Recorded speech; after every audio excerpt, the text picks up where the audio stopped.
For our first project this year, we're going to be talking about the element of line in art. For this assignment, we're just going to be taking notes on 7 different types of lines that we're going to be using for our first project this year. So for this project, you're going to need a piece of paper and you're going to need something to draw with. Right now, I'm just using crayons, but feel free to use colored pencils, markers, or a regular pencil if you like. The first step of this assignment is to turn your paper into landscape orientation. So this is landscape orientation, and this is called portrait orientation. We're going to turn it to landscape. And what we're going to do is we're going to split this paper into 8 equal sections. And there's a couple ways you can do this. You can fold it in half. Either way, it doesn't matter. To give us a nice middle line, then you're going to open it up. And you're going to fold it in half the other way. And then you can open it up. After you do that, you can take one side and fold it to the middle line right here, like this.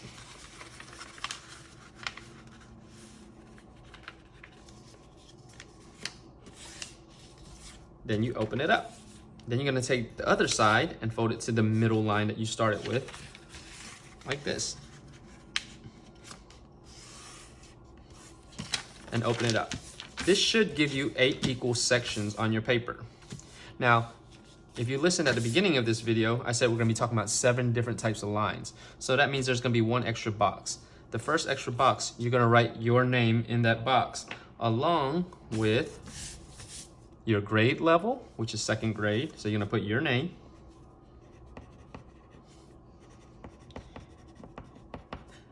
The number 2 for 2nd grade. And then your teacher name here. Whichever classroom you're in, that's the teacher name you're gonna write. Not my name, but you're gonna write your teacher's name right after. So it'll be your name, the number 2, and then your teacher's name followed at the end of it. Okay, the first thing we're gonna do is we're gonna label all of these 7 extra boxes with the different types of lines we're gonna be talking about. So grab something to write with, and I'm going to write it at the top of each box. Remember, this is a video, so you can pause it if you need time to write each thing.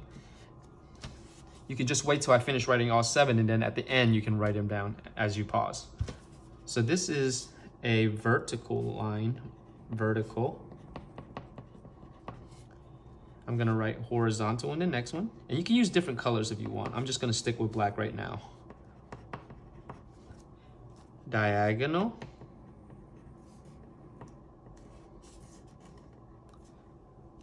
Zigzag.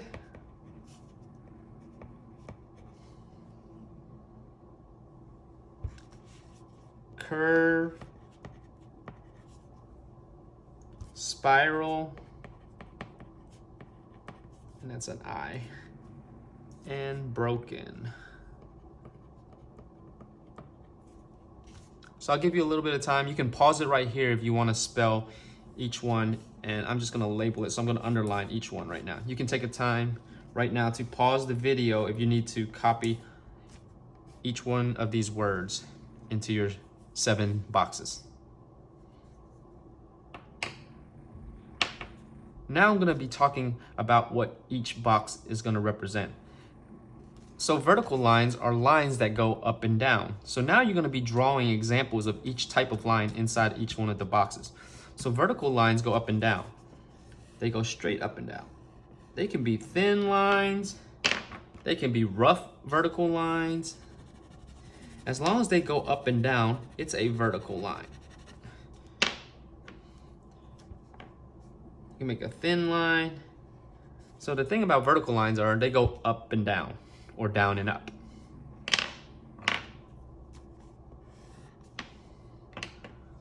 Horizontal lines go from left to right or right to left. And once again, they can be rough lines, they can be smooth lines, thin lines, thick lines. But what's important here is that horizontal lines go from left to right or right to left. Feel free to use any colors and any materials you want to while you're taking notes. diagonal lines are in between vertical and horizontal. That means they slant. They either slant from the top left to the bottom right or from the top right to the bottom left. So we'll draw some diagonal lines here in this box. They can go this way. They can go this way also. And they can be rough lines too.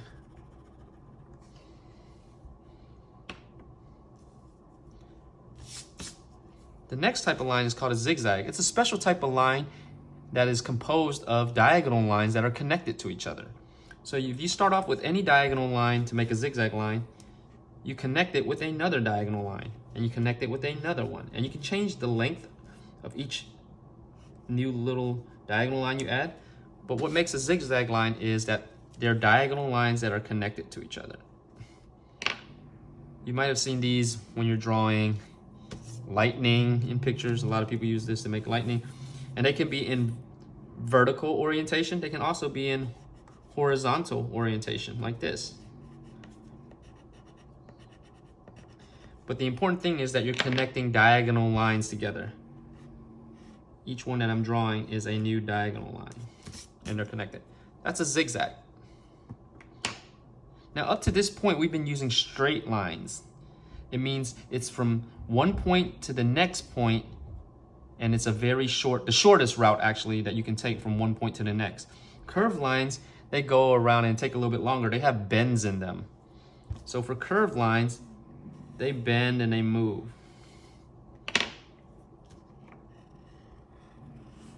If I were to go from point A to point B, it wouldn't be the shortest route. It's not a straight line. It turns and it bends. So these are curved lines.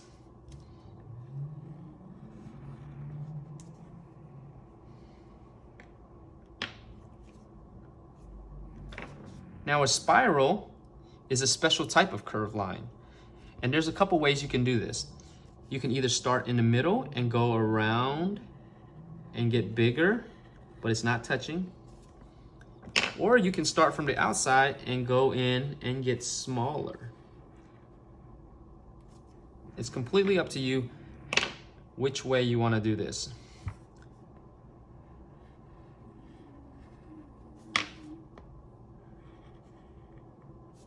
But that's a spiral.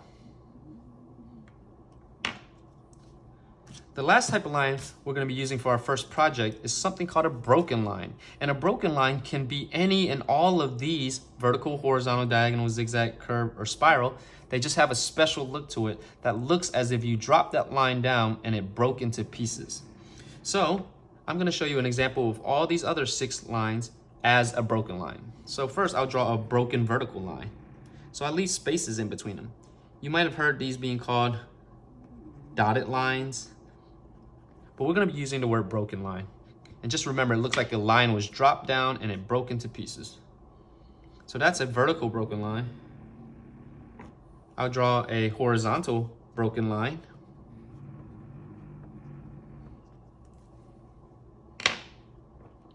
I'll draw a diagonal broken line.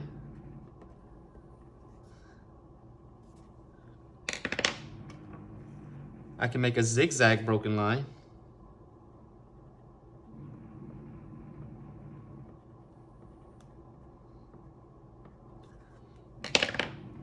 I'll make a curved broken line.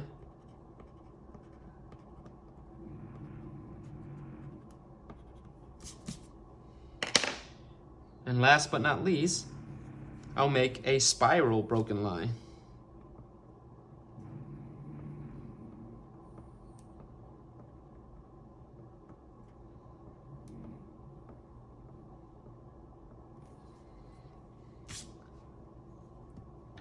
So these are our notes for our first assignment.